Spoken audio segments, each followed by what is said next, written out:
Hello, my name is Tierra Fluker. I'm the author of Own Your Pain to Own Your Success. The summary of the book is I am sharing personal stories from my life of how I overcame obstacles, challenges, and some inner pain I had to deal with. And once I dealt with that inner pain, once I overcame those challenges and obstacles that came in my way, once I persevered, I learned resilience. And with resilience, if you have that mindset, you can get through anything in life and you can become a highly successful, highly sought out person.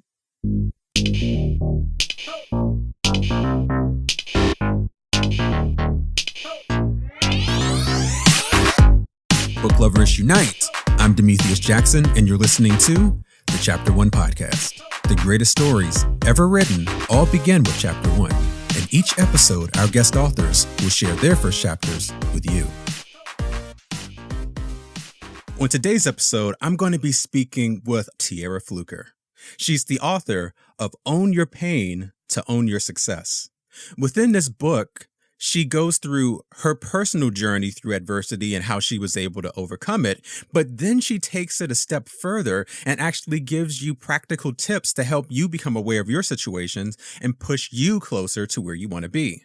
So we had a great conversation, and I'm very thankful to talk to Tierra. So stay tuned because it starts right now.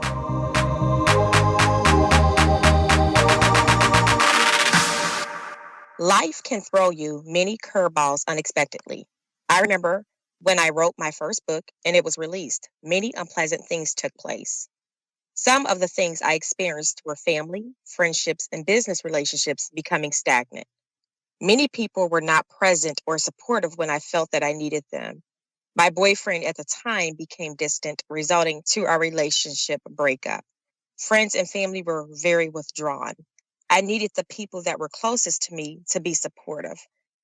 I could remember God showed me I would lose people I really loved for a season so that I can focus on what He wanted me to focus on, which was my book and sharing the book and good news of the gospel with the people. I accomplished that in that season. I was excited about the radio interviews, magazine articles being written, and TV interviews. Only there was one slight problem. I was flat broke. So broke that the night I had class, my car was repossessed. I called a family member to take me to school that night. I was devastated, but I had to hold it together for my daughter and me. Shortly after that, I bought a minivan that was great until the minivan broke down, and the dealership gave me another minivan. I remember the day I was on Fox 2 News.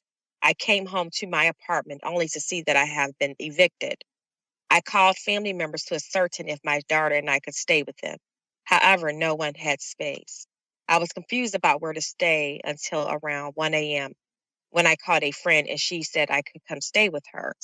I remember even calling shelters and no one had openings for my daughter and myself. I was devastated and so depressed, thinking to myself how I, a published author just finishing a TV interview, could be super broke. To make matters worse, I moved in with my friend and had nothing to offer her. I was embarrassed and disappointed, but God worked it out. My credit was not good at all, so I could not be approved for a regular apartment. Fortunately, I found an apartment in the inner city where my sister lived. I met with the lady 3 weeks later, and she said not to worry about a credit check and was able to move my daughter and me in. I lived with my friend for 1 month and was able to move into my apartment with no income coming in. As soon as I got tax money, I used that money to move in and pay up my rent. When I moved into my apartment, I was scared and had no idea what I would do. Therefore, I worked many temporary jobs for about 6 months to bring in an income.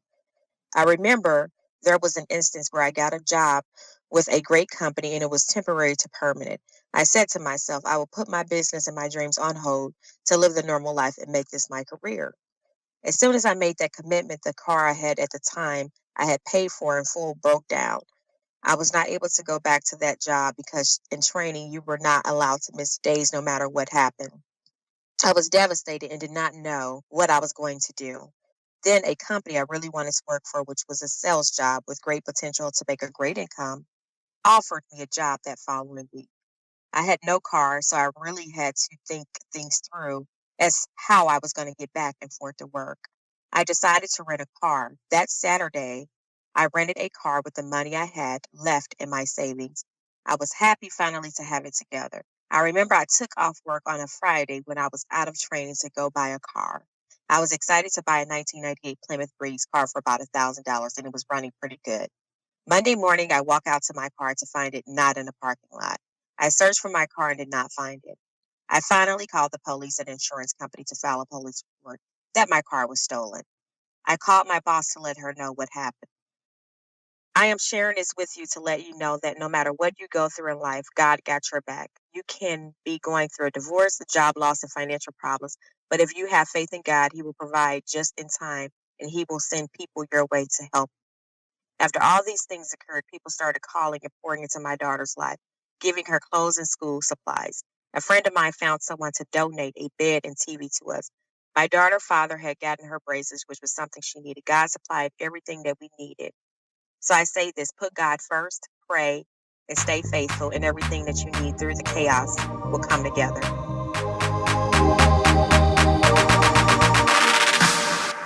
How do I find the right keywords for my book? Or how do I even start writing a book in the first place? These questions and more are answered in the new Chapter 1 podcast, Ask Me Anything video series, available on YouTube. In these videos, I'm going to be answering your literary questions about media, marketing, publishing, and technology. So think about anything you've ever wanted to know about writing, publishing, and promoting a book, and then send those questions to info@ch1podcast.com. To access these videos, just click the link in the show notes or search for Chapter 1 Podcast on YouTube. Well, I wanted to speak with you because you have a dynamic story filled with a lot of adversity that you've had to overcome pretty much your entire life. Do you mind Yes. sharing a little more about your background? Yeah, so I was born to two teen parents. My mother was 15, my dad was 13. My mother was told to get an abortion. However, my mom decided to keep me. And I really remember being a shy, timid kid. I was scared to talk around people. I was always so afraid to talk Yeah. and just be myself around kids. I had a lot of self-esteem issues growing up. And I remember being told by a high school teacher, because I had a learning disability in math, I would never go to college. She said, people like you don't typically go to college. So make a long story short, I proved that teacher wrong. I ended up going to college, finishing my bachelor's degree in business management. But when I saw that teacher years ago, we ran into each other. I said, hey, I'm in college. I'm almost done. I'm doing great. I run a business. I work at this job. She looked at me, great, and walked away. She said, great, and walked away, because she expected me to fail. She expected me to not do so well in school. But, later on in life, I became homeless after the car situation. My daughter and I had to stay in a shelter for 2 months. I just kept praying on Habakkuk 2 verse 2 and say, write down a vision and make it plain. I wrote down I need a car, an apartment, a job. So while there, I met a lady that connected me with a job. Then I met another family that got me a rental car, gift cards, everything that I needed to get this job. And so I went from being in a shelter for less than 60 days to getting a car, apartment, furnished apartment, gift cards, clothes, food, everything I needed was provided. Mm. So I share that story to say, if you keep your faith, you don't have to be a super religious person. It's not about going to church or, living a self-righteous, judgmental life. It has nothing to do with that. But if you have faith and you stand firm on a word, God will take you from nowhere to somewhere, take you from a nobody to a somebody. Well, it's interesting that you mentioned that about school, about how they thought you had a learning disability with math. A lot of Yes, times it really isn't a learning disability at all. It's just the fact that you learn differently, that is and correct. it's a matter Exactly. of compensating for that. Yes. And I'm glad that you were able to get yourself back on your feet. A lot of times when we're going through these traumatic Yes, experiences, it's difficult to separate ourselves from the pain. And a lot of people actually yes, get stuck there. they So, do. how were you able to push yourself forward when you were just faced with these insurmountable odds? Confidence and faith. I've always been a highly confident person. When nobody loved and liked Tierra Fluker, I loved and liked myself. I was always a big avid reader of personal development books. Mm. Growing up, I read several books by Ayana Benzach. She was my spiritual mother, spiritual mentor, spiritual advisor at 14 years old, because I started reading her books. And with reading self-help books, with reading personal development books as a young child, those books they instilled so much wisdom and value into my life that as I got older, I was able to strategically be able to overcome obstacles that were thrown at me just by self-education. Yeah, absolutely. Audiobooks are godsend. Yes, they are. Yeah, and YouTube, for me personally, I spend countless hours on YouTube looking at All kinds of tutorials. And anyway, I'm going off of a tangent. That's true. No, no, I understand. I'm very passionate about this topic as well. Yeah. So, speaking of books, when did you decide to finally put your experiences into book form? So it came to me when I was working at a sales job at Verizon Wireless, and I don't know what happened. It's something in me, as they say, write a book. So I Hmm. found a Christian publishing company on the internet. Her name was Faith and More Books, and her name was Nicole Smith. And I contacted her, and I think we spoke off and on for about a year before I decided to write the book. And as I started writing the book, I started just feeling at peace. I started feeling joy. I started feeling forgiveness. So the book, even though I was already in counseling at the time, it was another level of counseling. It was therapeutic counseling. I was Hmm. getting everything out of me that I was holding in for years. So at that point, she told me once you write this first book, you're going to be addicted. She was right. I wrote my second book a few years later, and I plan to write a lot of books before I leave this earth. Yeah. Well, Really impact the world and make a difference. yeah, absolutely. Because Your my book. story is so relatable, I can relate to anyone because this is what the real world is dealing with. Yes, yes, yes.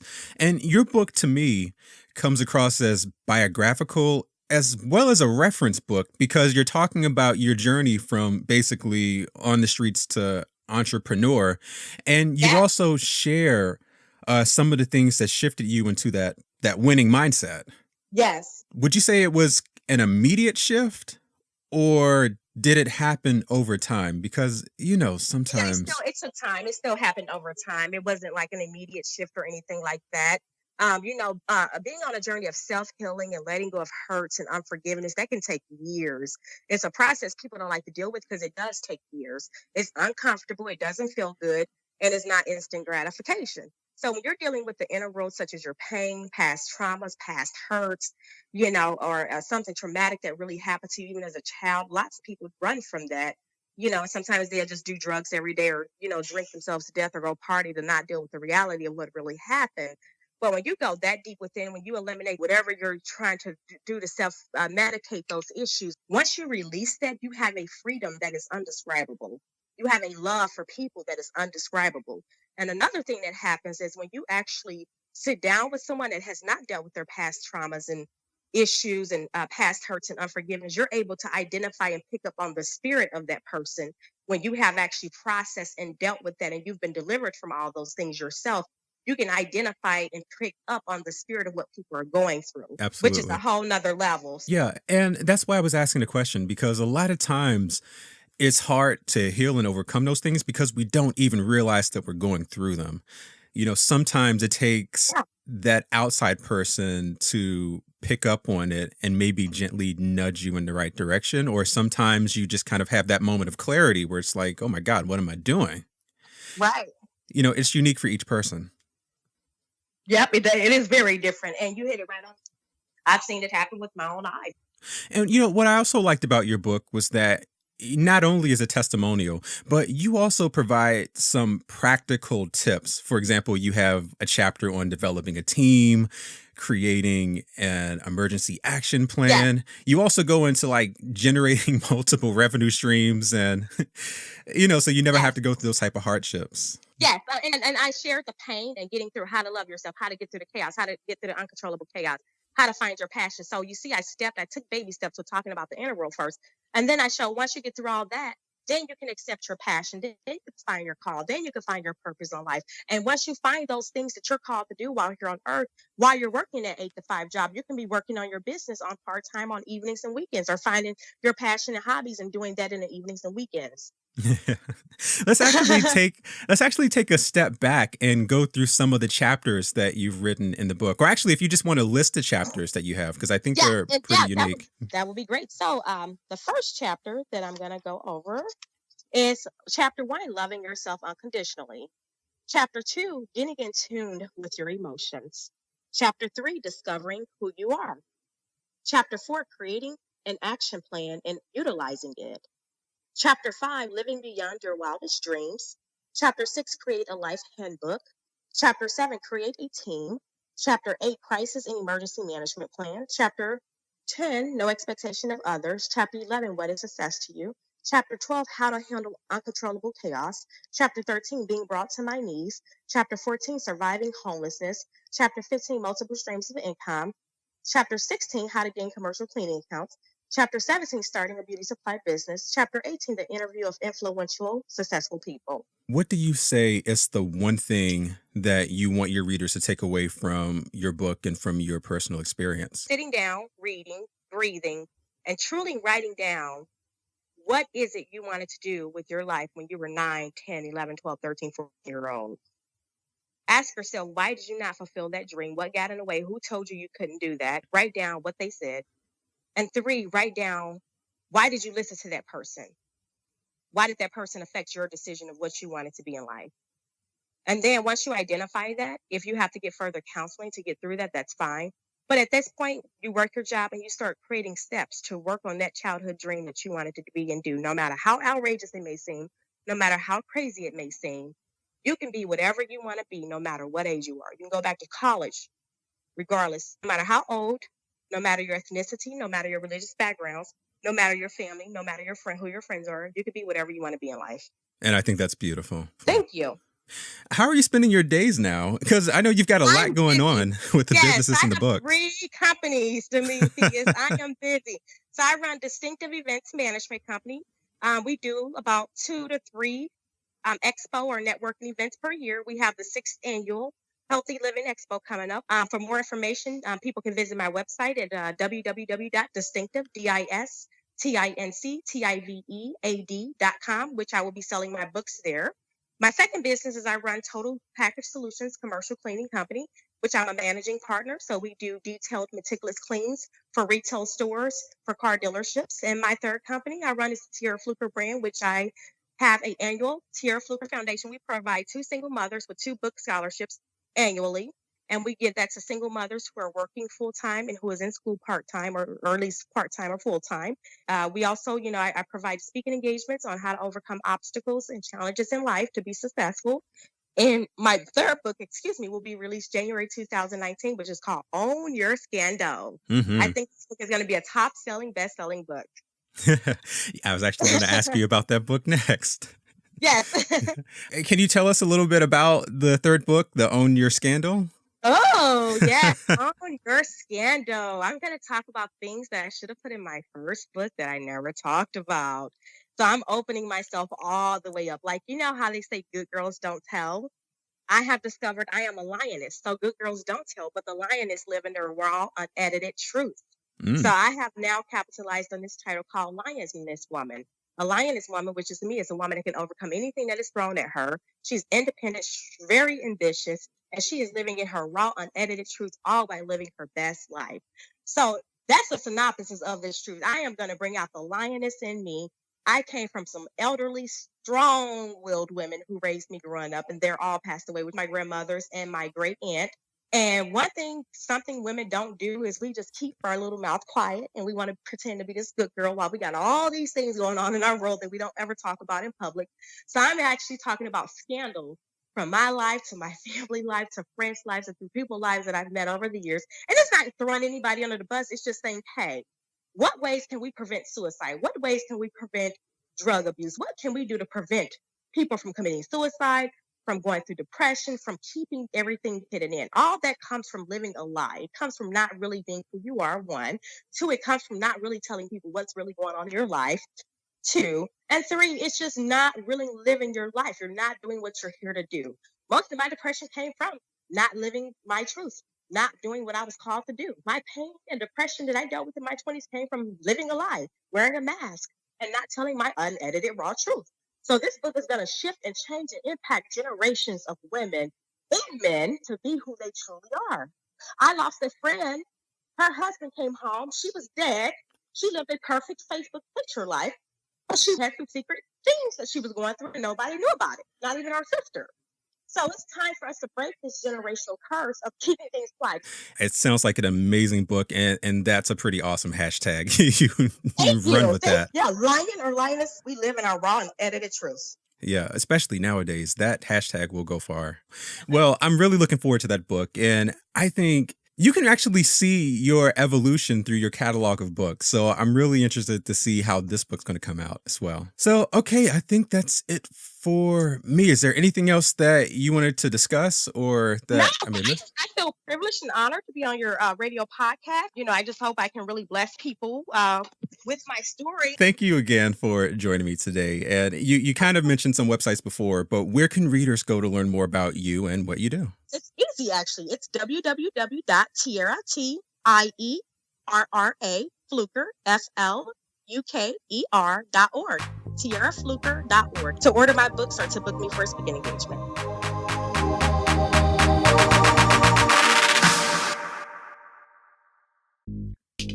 And with that, we're going to wrap up another episode. Thanks again to Tierra Fluker, and I'm really looking forward to that third book.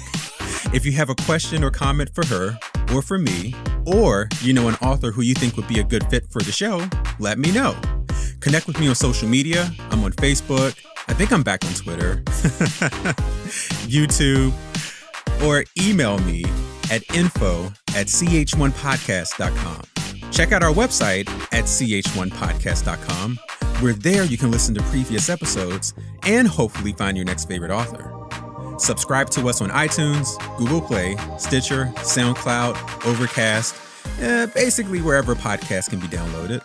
Leave us a 5-star review, but most importantly, tell everyone you know about the show. And let's not forget Patreon. Become a Patreon supporter by logging on to the Patreon website and searching for CH1 Podcast, or you can click the link in the show notes. Okay, that is it for me. You all stay awesome. Till next time.